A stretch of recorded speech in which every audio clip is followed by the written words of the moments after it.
Welcome back to WION World is One. You're watching Speed News with me, Vidur Kathuria. Let's get started.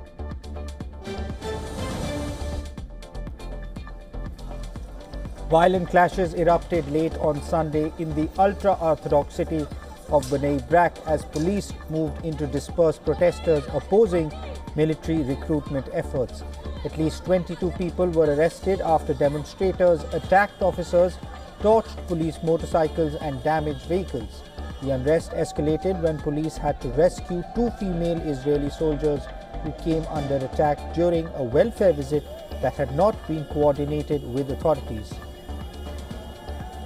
Prime Minister Benjamin Netanyahu condemned the violence, blaming what he called an extremist minority for the attacks. Footage from the scene showed police rushing the soldiers away as thousands of ultra-Orthodox men chased and shouted at them.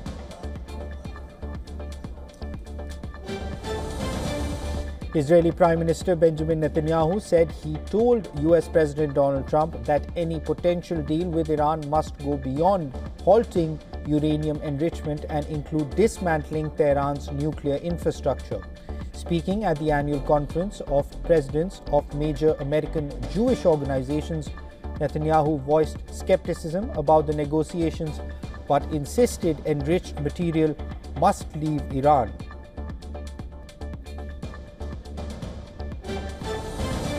Iranian Foreign Minister Sayyed Abbas Araghchi has arrived in Geneva for a second round of indirect talks with the United States as both sides outlined sharply different visions for a potential deal. The meeting follows the first rounds in Oman's Muscat on 6 February that both sides described as a good start but yielded no visible breakthrough. The high-stakes negotiations set for Tuesday highlight the fragile foundations of the renewed diplomatic push, with Iran signaling conditional flexibility on uranium enrichment and Washington weighing pressure alongside diplomacy.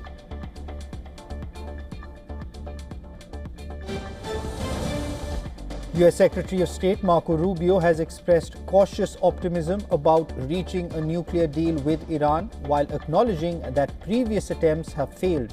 Speaking at a news conference in Bratislava, Rubio stated that no one's ever been able to do a successful deal with Iran, but the US is going to try to.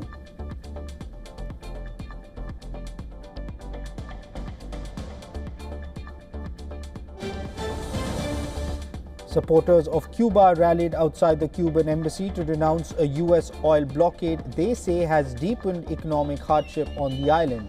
Organized by pro-Cuba solidarity groups, the peaceful demonstration featured flags, banners, chants, and cultural performances. Protesters condemned Washington's fuel restrictions as economic suffocation and urged the resumption of Mexican crude shipments and humanitarian aid. The Trump administration has labeled Cuba an unusual and extraordinary threat to US national security. Cutting off Venezuelan oil supplies, Trump warned Mexico and other nations of possible tariffs if they continue shipping fuel to Cuba.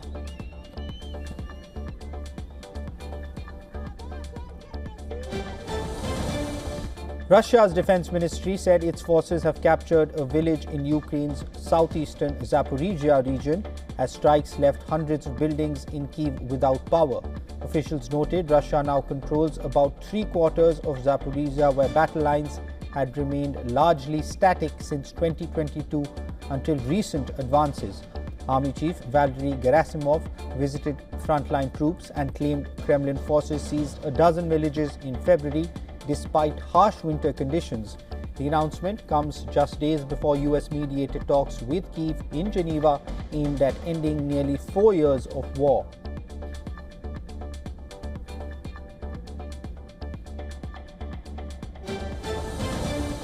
Kim Jong-un presided over a ceremony in Pyongyang to inaugurate a new housing district for families of North Korean soldiers killed while fighting alongside Russian forces in Ukraine.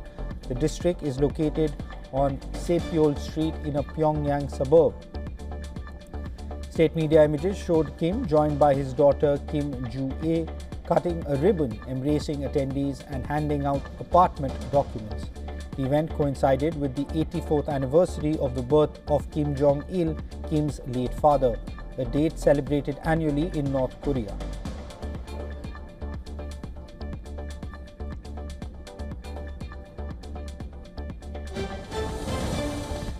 Citizens from Canada and Britain will be able to visit China visa-free. The new policy takes effect on Tuesday and will remain in place until the end of the year.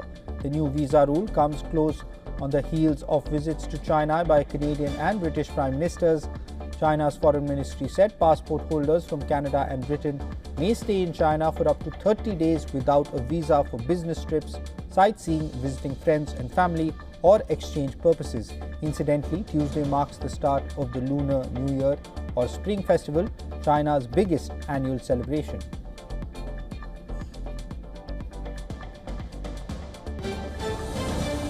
A large number of demonstrators gathered in Times Square to demand the release of former Pakistani Prime Minister Imran Khan.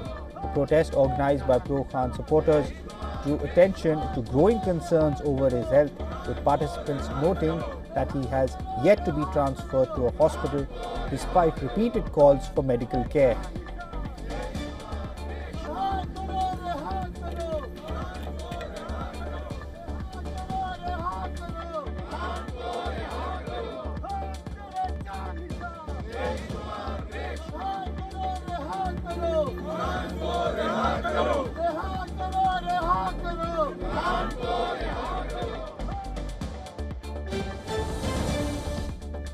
Myanmar's military junta has expelled East Timor's top representative from the country after Delhi launched a legal case accusing the generals of war crimes and crimes against humanity.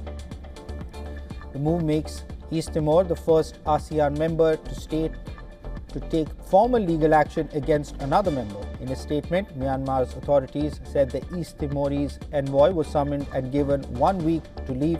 The junta described East Timor's reported appointment of a prosecutor to pursue the case as a great disappointment.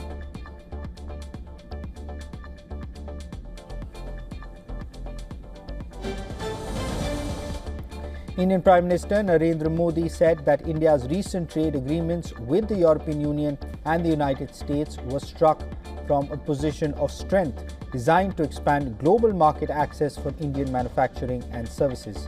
His remarks, made in a written interview with the Press Trust of India, followed the first part of Parliament's budget session, where the opposition criticised the terms of the deals.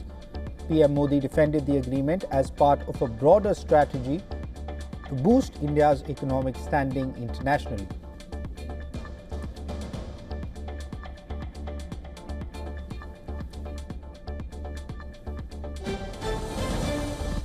India's security forces have released photographs of 5 terrorists active in Jammu and Kashmir's Kathua district. Security agencies have appealed to the public to remain vigilant, adding that these terrorists are suspected to be hiding in the area. The security agencies have said that the identity of the informant will be kept confidential. Search operations and surveillance have been intensified in the area.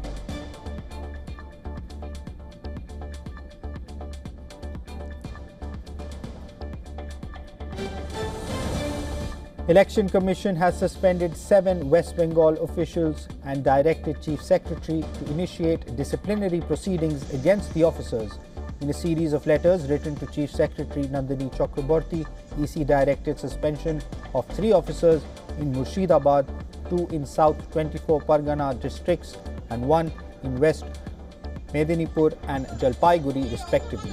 Suspension with immediate effect has been ordered for alleged serious misconduct, dereliction of duty and misuse of statutory powers in connection with the SIR.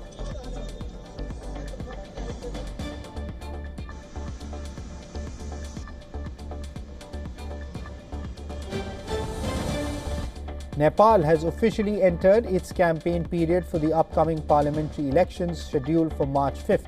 This will be the first national vote since anti-corruption protests toppled the previous government last year. Over the next 2 weeks, a wave of younger candidates promising change will challenge veteran politicians who emphasize stability and security.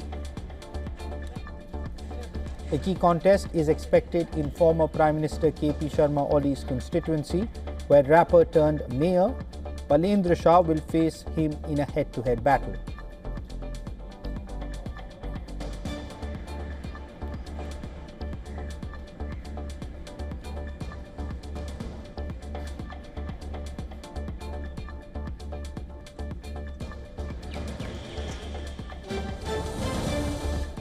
The northern Italian town of Ivrea erupted in its famous Battle of the Oranges, a centuries-old carnival that turns the streets into a chaotic battlefield of flying citrus. Divided into neighborhood teams, townspeople on foot pelted oranges at rival groups representing the tyrant's armies, who ride through the city on horse-drawn carts. The spectacle reenacts the legend of Violetta, a miller's daughter who defied and killed the tyrant to escape his claim of the right of the first night. Her act of rebellion sparked an uprising that locals say still resonates today.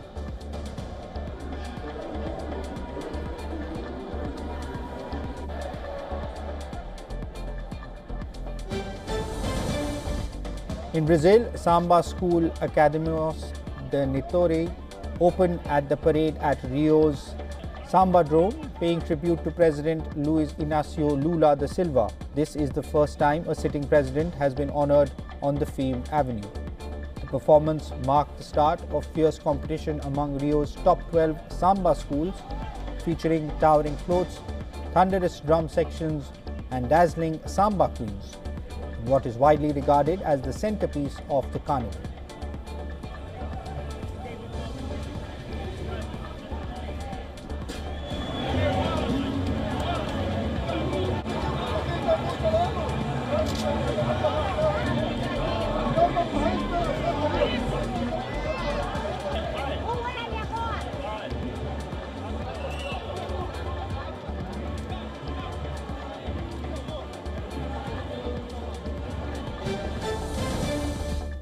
Hawaii's Kilauea volcano has surged into a highly active phase, unleashing a series of short, explosive eruptions. The bursts have sent towering fountains of molten rock shooting hundreds of feet into the air, marking one of the most dramatic episodes in the volcano's recent activity.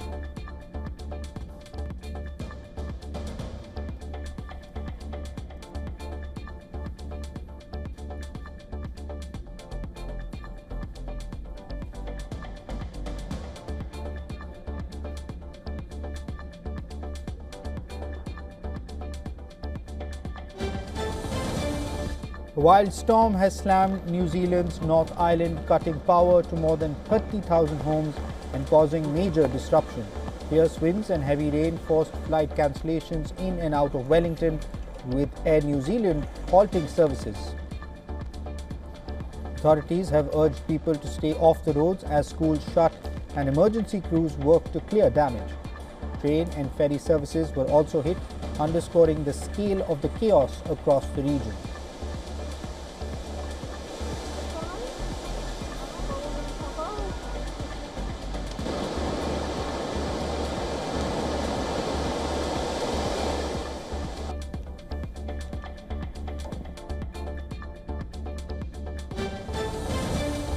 Asian markets were subdued as Lunar New Year holidays thinned trading and weak Japanese economic data cooled recent gains. China, South Korea and Taiwan were closed, keeping currency and bond markets quiet.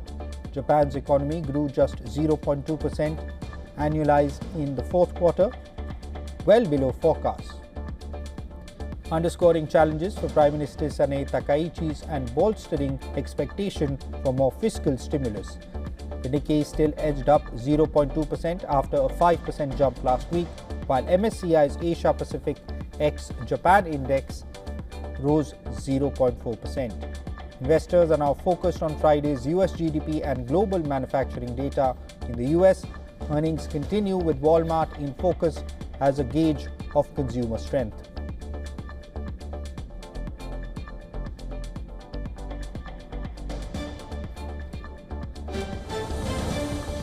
Oil prices were little changed as investors weighed upcoming US-Iran nuclear talks against expectations of higher OPEC supply.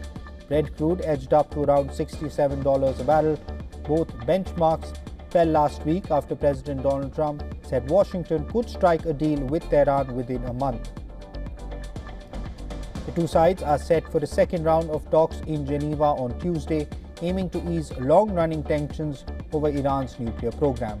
However, analysts caution expectations for a breakthrough remain low, with military risk still on the table. Meanwhile, OPEC is reportedly leaning towards resuming output increases from April to meet summer demand.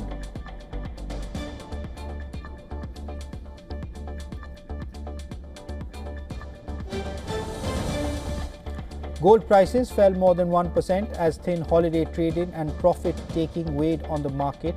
Spot gold slipped to around $4,988 an ounce, retreating after a strong 2.5% rally in the previous session. Trading volumes were light, with markets in the United States closed for President's Day and China shut for the Lunar New Year. The pullback follows softer than expected US inflation data, which had fueled gains on Friday. Investors are now watching the Federal Reserve's next move, with markets still pricing in rate cuts later this year. Analysts say gold could resume its upward trend if the dollar weakens further, while geopolitical tensions involving the US and Iran remain a potential source of volatility.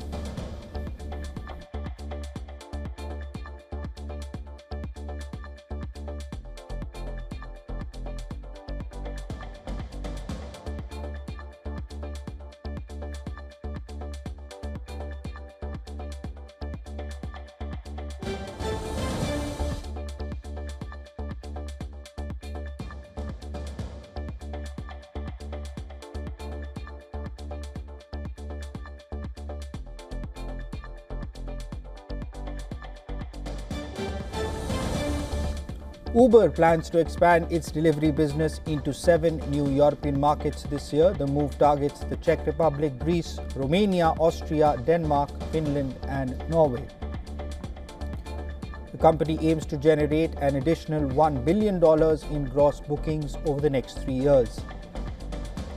The push comes as tech platforms step up competition in Europe's multi-billion euro delivery market. Earlier this week, Uber also agreed to acquire the delivery arm of Turkey's Getir to strengthen its position in the country.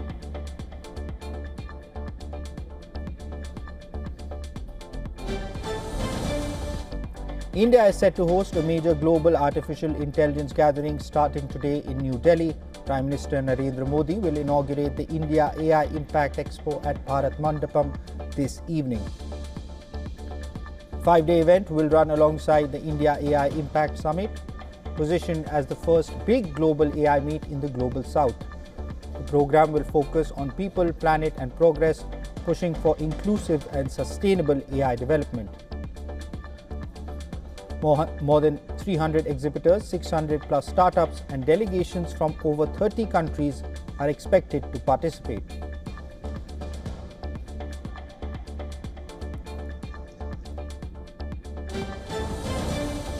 India is planning a massive data city in Visakhapatnam to boost its artificial intelligence ambitions.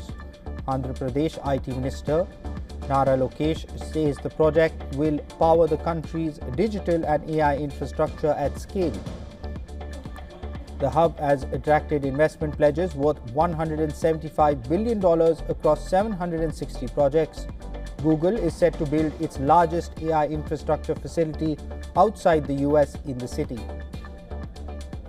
The plan includes submarine cable landing, server manufacturing, cooling systems, and full data center ecosystems within a 100-kilometer radius.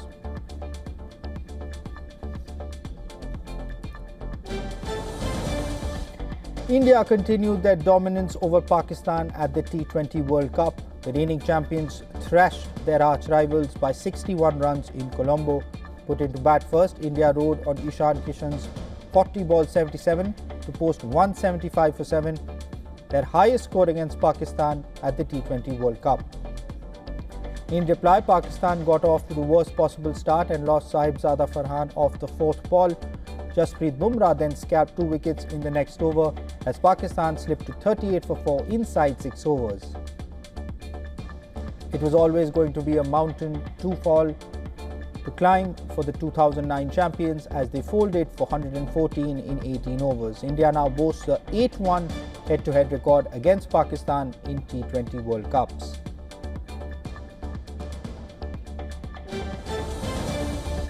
The US kept their slim hopes of qualifying for the Super 8s of the T20 World Cup alive with a 31-run win against Namibia in Group A. Batting first, the US posted 199 for 4, relying on Sanjay Krishnamurthy's unbeaten 68 and captain Monang Patel's 52. In reply, Namibia could only manage 168 for 6. Lauren Steenkamp top scored with a 39-ball 58. The US is now on 4 points after their 4 Group A matches, level on points with Pakistan, who have played 1 game less.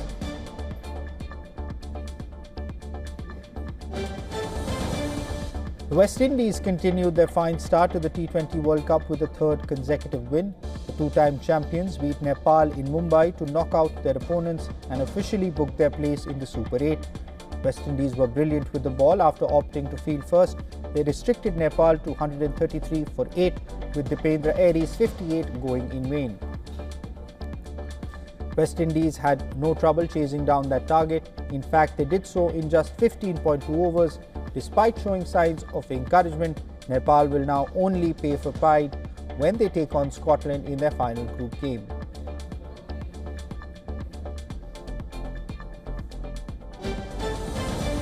Federica Brignone won her 2nd Olympic gold off the Milan Cortina Games after storming to victory in the giant slalom. Having already won the Super G event, Brignone clocked a combined time of 2 minutes 13.5 seconds to become the first Italian woman skier to win gold in 2 events at the same Olympics. Brignone achieved this milestone less than a year after suffering a broken leg. However, it was another heartbreak for USA's Michaela Schifrin, who finished 11th. The star American skier now only has the slalom race to end her 8-year Olympic medal drought.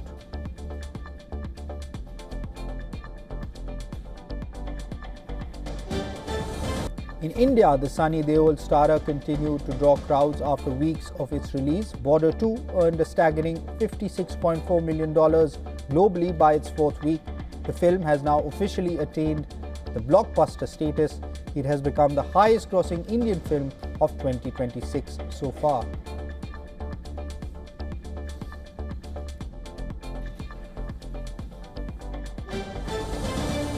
New releases O Romeo and Tu Ya Main faced tough competition. Shahid Kapoor's romantic drama O Romeo managed to earn $4.04 million globally.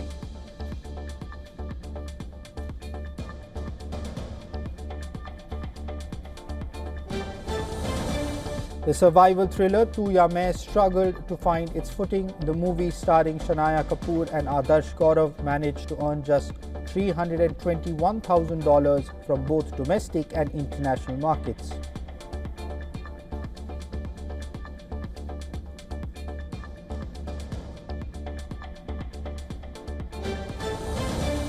In a historic moment for Indian cinema, Dhurandhar has officially become the longest trending Indian film on the popular ticketing platform. It's been more than 3 months since the official theatrical release, yet the Ranveer Singh starrer has trended for a record-breaking 59 consecutive days, effectively shattering the previous benchmark set just months ago.